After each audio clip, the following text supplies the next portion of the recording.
Today is February 3rd, 2020 in Japan, and that means that it is Setsubun. And Setsubun is a fun little holiday that they have every year that I thought always fell on February 3rd, but during my research this morning I found out next year they're changing it to February 2nd, so we're going to have some conflicts of what I'm going to do, celebrate Setsubun or Groundhog Day, or maybe somehow mish them together. And you'll see why that might be a little bit weird, because I'm going to explain what Setsubun is, and when you combine that with the weirdness of Groundhog's Day, you can come up with a fairly strange set of holidays and weird customs that you could end up having to do. So Setsubun is a old holiday that kind of comes from the lunar calendar, and it was seen as sort of a Lunar New Year's-esque holiday that is marking the first day of spring.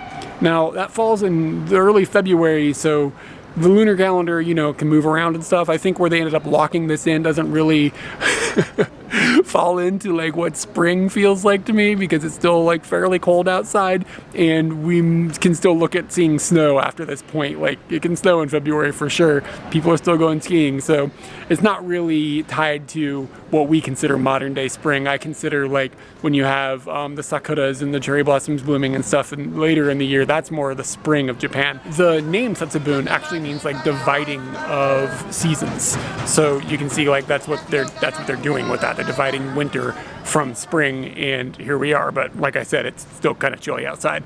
So what I'm going to do is talk a little bit about what Setsubun is. I'm going to talk a little bit about what we have done in the past, which is a pretty good story, and I'm going to show some of the things that are going on. And we live really close to Sensoji, which is a gigantic temple in Tokyo, and they apparently are going to have some sort of festivities happening between 4 o'clock and 5 o'clock this afternoon, so I'm going to make sure that I check that as well. I've gone over there already and walked around, and it's busy, but it's always busy over there. Sensoji is one of the most visited religious places in the entire world, so there's often quite a crowd. So it's actually kind of hard to tell if there is actually a Setsubun crowd happening right now, because this is falling on a Monday, or if it is just the regular tourist crowd. The only thing notable for a Monday that they've got going on right now is they have a bunch of stands set up that would be like festival style food. You don't normally see that on a weekday. Happens on the weekends quite a bit, but I think it has to have a special occasion like Setsubun for them to go ahead and settle that stuff up. So they're expecting crowds. Wikipedia actually says that they can have over 100,000 people come for this one day. So I'm expecting it to get a bit crowded once school lets out, all the kids get out, and then the parents come with them and everything. The first thing that I did is I went over to a little shrine that is next to Sensoji Temple, and it's called Asakusa Jinja, which is a pretty famous shrine. They are famous for a festival later in the year that's like the biggest festival in Japan. And when I was over there, I noticed that they had a little stand of people selling some things, and it wasn't the normal like deep fried food in okonomiyaki you would see at a normal festival. This was a little bit different, and what caught my eye was the Home Aki. And the Home Aki is a roll of sushi essentially that is eaten on Setsubun. And I think I read someplace at one point that this is an Osaka thing, and it has just sort of spread, but I could have that wire crossed a little bit. The thing that's interesting about this is that there's a ritual that goes along with the eating process. And the ritual goes that you are supposed to, every person in the family is supposed to get one of these. And this is pretty big. It's a pretty large piece of sushi. And you are supposed to have the whole family eat it together, sitting down in silence. And the strangest bit is facing a specific direction. And the wrapper has got instructions on what direction to face. And the way that this is dictated is based on what the zodiac animal is of the year, and then where it is on the circular zodiac, you're supposed to face in the direction of that animal, I think is how this works. Anyway, the instructions plainly say that I am this year to face west, south, west. And I thought it was just gonna be like northeast, west, south, you know, like it was gonna be simple, but they're like really narrowing in on the west, south, west. So I don't have a compass, but I have a phone. And you know how phones, compasses kind of work sometimes, like usually kind of, sometimes? Well, that's kind of how mine works. And so I've sort of looked at some buildings and used the compass on the phone and triangulated essentially the closest I think I'm gonna get to west southwest to eat this. I've never had one before. Looking at it and the ingredients on it, it seems like something I will enjoy because it's not, I don't expect it to be super fishy. It's going to be egg and vegetable and a little bit of fish. So I can get down on that, and I'm going to have that in just a second. But in order to do this, the other part about this is weird that I forgot to mention a second ago. You just eat it all in one piece. You're not supposed to cut it. Like you would normally like cut it up and then eat it with chopsticks, and then you would, maybe use a little soy sauce or something. You're supposed to just raw dog this thing, and you're supposed to eat it like a hot dog, which I actually I Googled this because I was like, is this correct? Like, I'm gonna look ridiculous if I'm sitting here eating this thing with my hands. You're not supposed to, but that's what you're supposed to do. I checked 2 sources, and the dude that I bought it from gave me a wet towelette, and specifically was like, make sure you use this before you eat it, because obviously you don't want to have dirty hands when you're touching something with your hands that you're going to eat. So you're supposed to eat it in silence. So I think what I'm going to do is I'm going to set up the camera and I'm going to video eating it, and then we'll be back because I don't want to make the Setsubun gods angry. And I'll explain a little bit more about what Setsubun is when I'm back. All right, a Home Aki review. It was pretty good. It was a little bit sweet. It was not fishy at all, like 0% fishy. And it had, the egg was probably the source of the sweetness. The egg was good. There was some crunchy cucumber in there. And I'm not sure what the other vegetables were. I'm bad when you get into these like specifically Japanese vegetables. I don't really know what they're called. But it was kind of like the texture of shiitake mushroom. It wasn't shiitake mushroom, but kind of in that vein. Yeah, it was fine. I've had things like this in the past, and I've never specifically had this Home Aki from Setsubun before, so it's not something that's completely foreign to other parts of the cuisine. The thing about it that stuck out was that it's huge. Like, I feel like I just like inhaled this giant log of rice and vegetables. And if anybody's wondering, it was 600 yen, so it was like under $6, $5.50 or something like that. So yeah, kind of fun. I hope I'm facing the right direction, and I'm hoping that I did not upset any of the devils, because that's what Setsubun is about. And the deal with the holiday of Setsubun, the thing that they end up doing is, historically what you would end up having is you would have a family. And I think the way that this would work back in the day, and of course I'm not Japanese and I don't have a Japanese family, so I don't know exactly how this would work, but from what I understand is this little girl that just walked up behind me, by the way, she was just standing here staring at me, almost threw me off, but I powered through. Where'd she go? Uh-oh. Oh, there she is.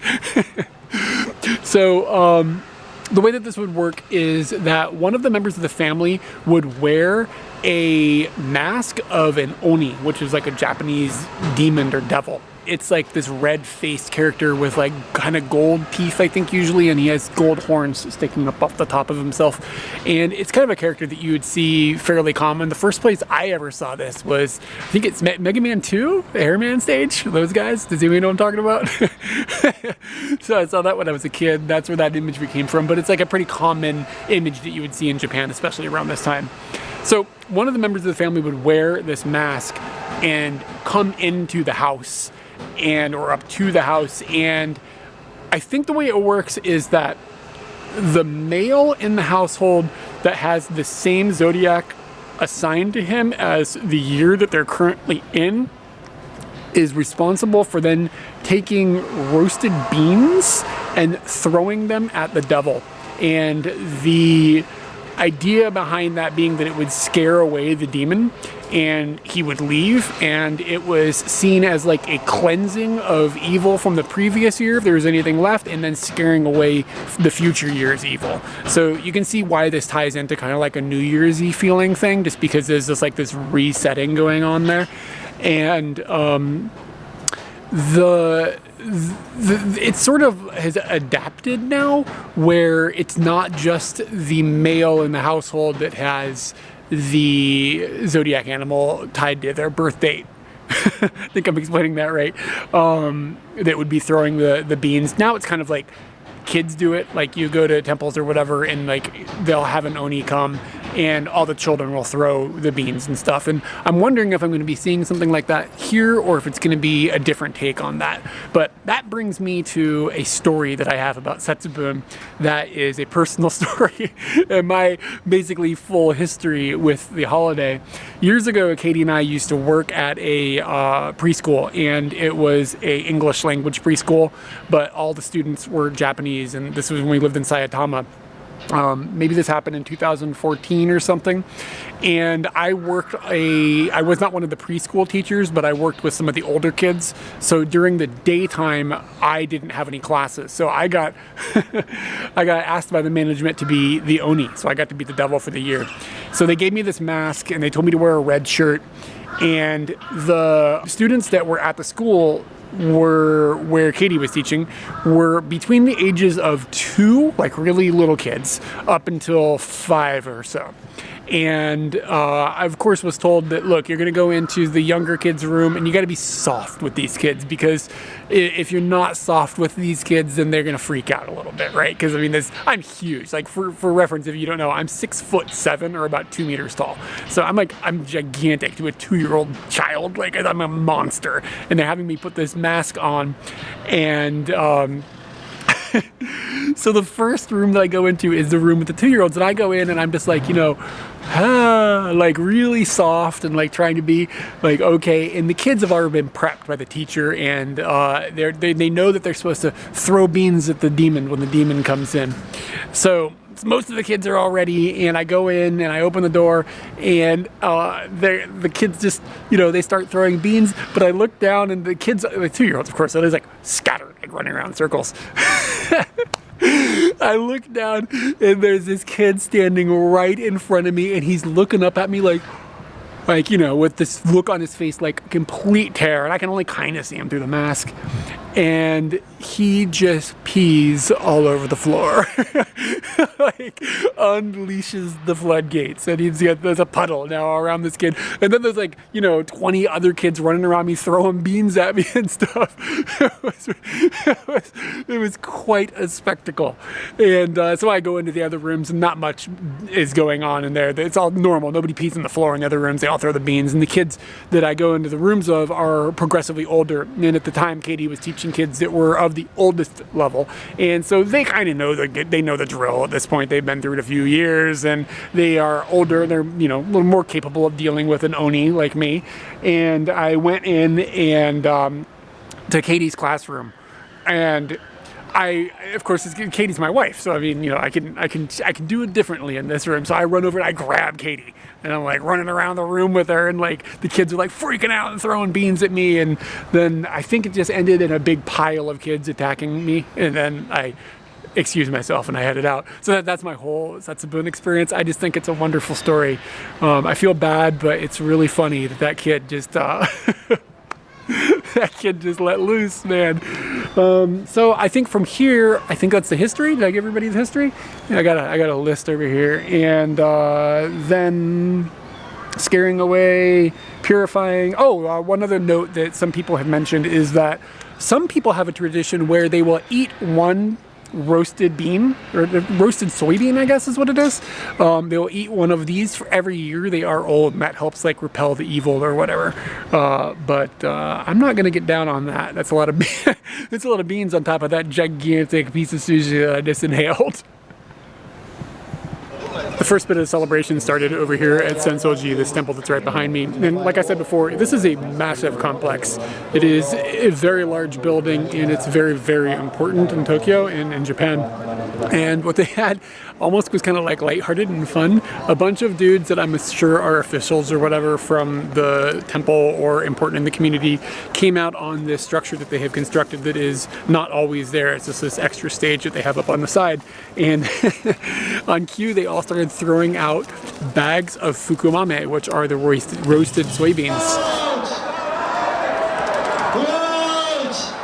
They threw out a lot of these, and everybody was like, you know, catching them, and it was just fun, and they were kind of giggling and laughing about it. I mean, it's kind of ridiculous. You're throwing beans in bags, all these people.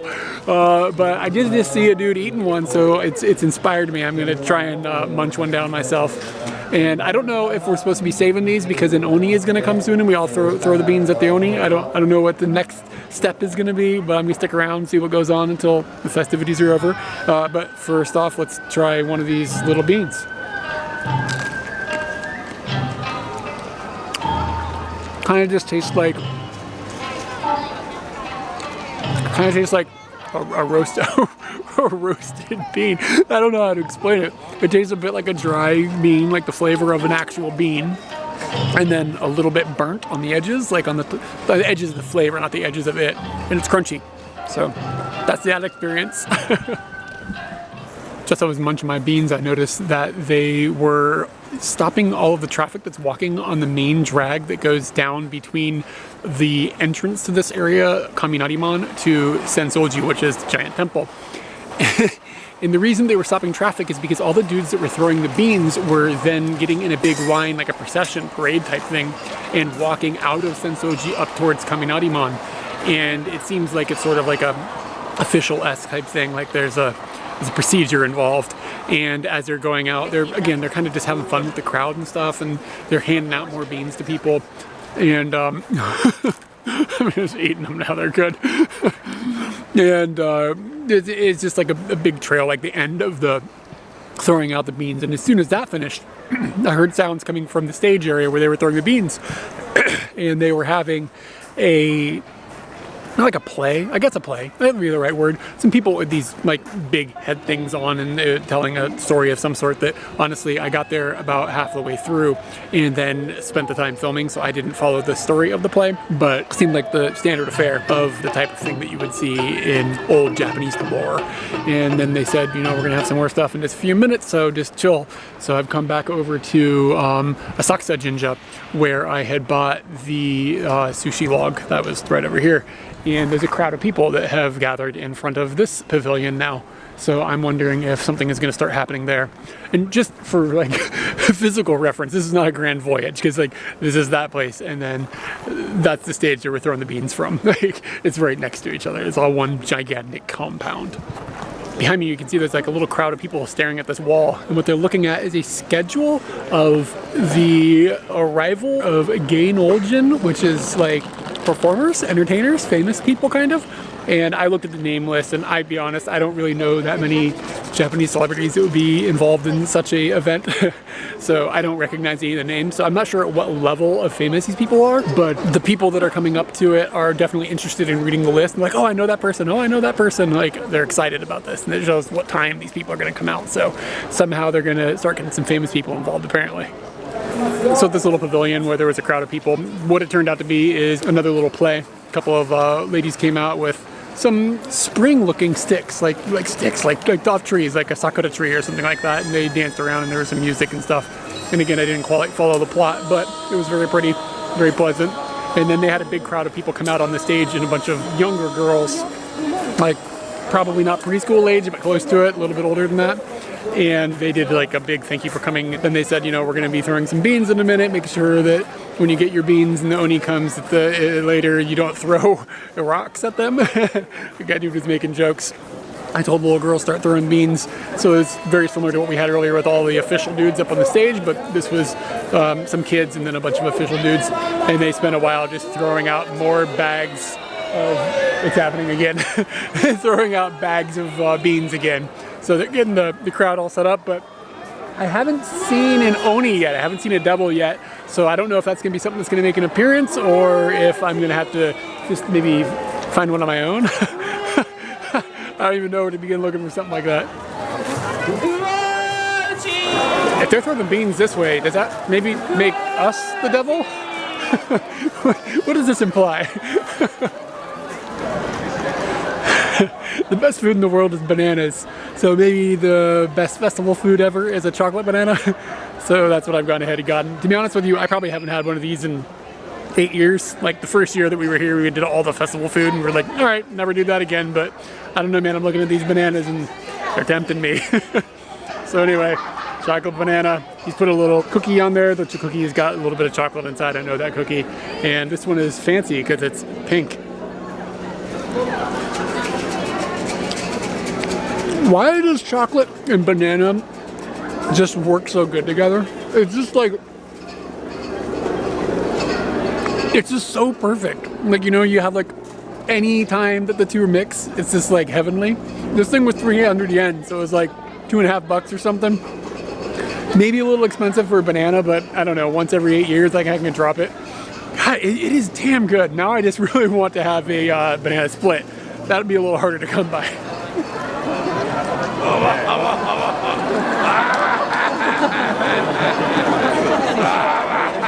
So they rolled some famous people out on that stage, and I definitely recognize some of their faces and their personalities from just seeing them on like Japanese variety television shows, but I'll be honest, I really don't watch very much Japanese TV because I'll be honest, it's not really that good. And the people came out, and I mean, they do their some of them have like a personality that they're playing, and some of them are just kind of being themselves or whatever, but they came out and they threw more beans. So there've been a lot of bean throwing at the crowd, but I haven't seen any devils to throw beans at, not even yet. But the people come out, they throw the beans, and then they give the mic to each one of the famous people, and they give a like thank you basically for coming. And it gets to the end of the line, and it's kind of like the straight-laced lady, and she gives a very like polite thank you, and you know, thanks for coming, blah blah blah. And then the dude next to her, who she's sort of in cahoots with, at least in this case, I'm not sure if they're always tied together, but he just kind of like goes bananas and starts screaming and stuff.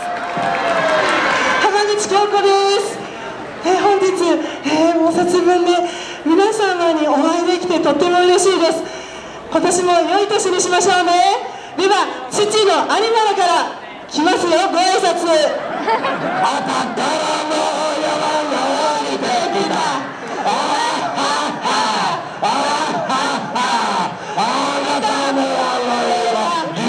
They're just playing the odd man and the crazy man type of thing, or the straight man and the crazy man, or whatever, however you'd say that. So that's kind of like a pretty common thing in Japan, and that's kind of what they played here. And there are apparently going to be 2 more rounds of famous people to come out. I'm not sure if they're going to be increasingly more famous or not, but people were pretty excited to see the first round. Like, some of those people were like recognizable, absolutely, for sure. People knew who they were, for sure. I mean, I knew who they were, and I don't even know who anybody is. They just rolled out more famous people. Famous people threw some beans, said thank you. Then they went back in, rolled out some more famous people, just kind of went on over and over, threw beans, said thank you, etc. So not really a whole lot happened with that. And it seemed like the people got less famous as it went along, which is kind of not good, because you don't want the best man doesn't do the opening act, because then everybody just leaves, and that's kind of what happened, is that the crowd just kind of depleted. And then there was a small crowd by the end, but I mean, still, like, you know, kind of fun. And I was thinking about this, how I mentioned at the beginning it would be weird to combine this with Groundhog's Day, because those are 2 holidays that would be kind of strange, but they kind of almost have the same, like, kind of like, I don't want to use the word goofy, it's not goofy, but just kind of oddball feel. I mean, like, there's like, when I explain Groundhog's Day to people that don't live in America, like, if I explain it to Japanese people or something, they're like, wait a second, what? There's a weatherman and he's a groundhog? Well, this one's kind of like, okay, so there's beans and you throw them at a devil? Like, it all sort of makes sense. So maybe it wouldn't be too hard to combine these, but I don't know if, like, I don't know if I feel comfortable throwing beans at a groundhog, basically, is what it comes down to. But yeah, it's all over. It's just now getting dark, and I am just going to head home and probably edit this right now. Oh, and if a devil shows up, I'm in trouble because I ate all my beans.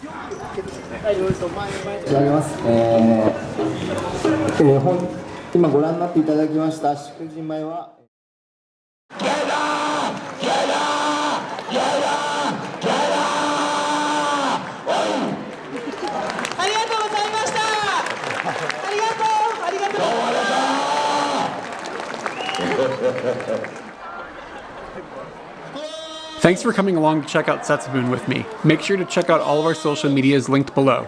Liking, commenting, subscribing, and ringing the bell helps too. Support on Patreon is the only way we can make videos. If you're enjoying them, check that out linked below as well. Back to our Hawaii series next week. If you missed the first video, it's linked on screen.